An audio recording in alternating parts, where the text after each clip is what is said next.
prince is in a tangle. Rapunzel to the rescue.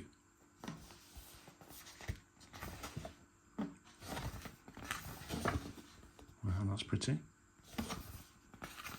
And there's her castle.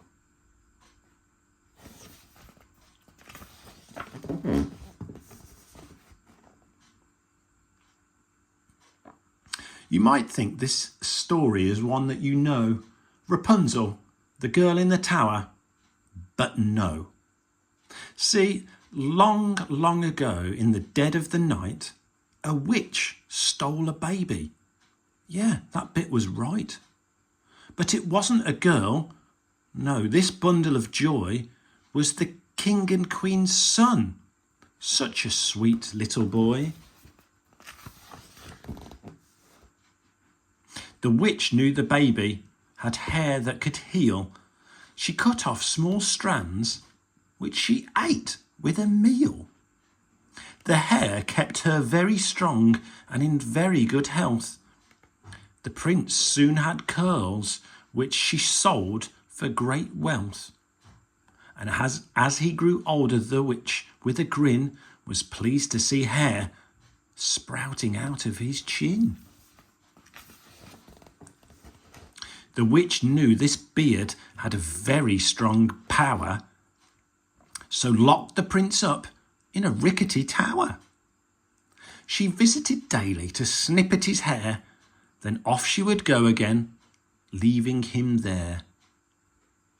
The prince, through the years, became tall and quite strong, and his beard, what a beard, grew incredibly long.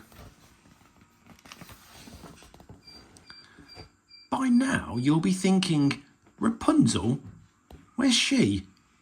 Just look, in that forest glen under the tree. A girl singing songs in a lovely soft voice. She has to make money. She hasn't a choice. Enough for some milk and some cheese and some bread to help her poor mother, who's poorly in bed.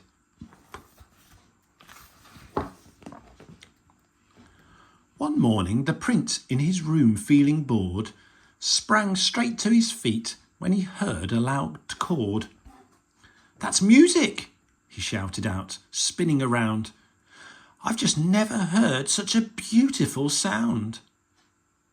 He spied young Rapunzel from high up above and knew in that moment he'd fallen in love.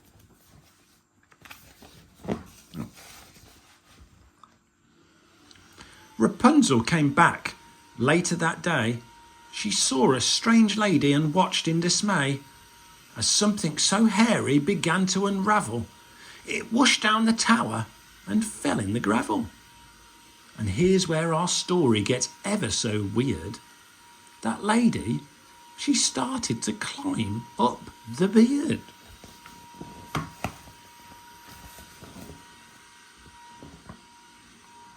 A few moments later, she clambered back down. With bottles of hair, she set off towards town. Rapunzel thought, "Gosh, what's happened there?" So slowly but surely, she climbed up the hair. But reaching the one window, she started to wince. "This hair," blushed Rapunzel, "belongs to a prince."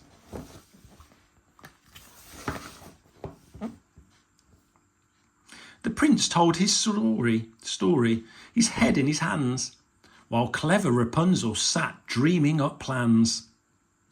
"It's simply outrageous, a terrible thing. Someone could call up the queen and the king.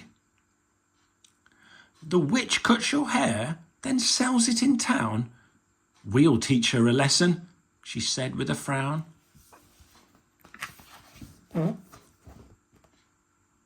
As planned, the next morning, the young prince appeared. Rapunzel was ready and climbed up his beard. The witch, as expected, turned up around 10. "Prince, throw down your hair," she shouted again. She climbed through the window, then bellowed, "No, stop!" as Rapunzel's long scissors went Snippety chop.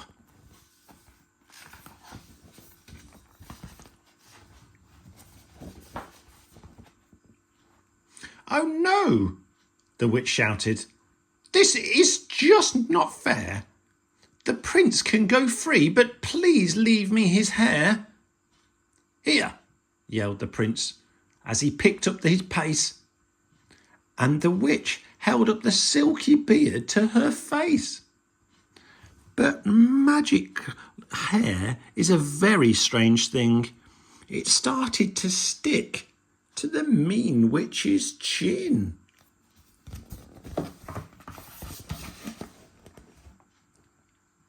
Back at the palace, the king and the queen arranged the best banquet there has ever been. So pleased with Rapunzel, they offered her gold. No, thank you, she said. You see, if truth be told, she smiled at the queen and she said to the king, what I'd like more than anything else is to sing. Rapunzel worked hard for the whole of the summer. The prince, still in love, joined her band as a drummer. He'd grown a new beard and his hair had been clipped. The rest of the band were all styled and snipped. And now people travel from near and from far for the scary hairy band and Rapunzel's guitar.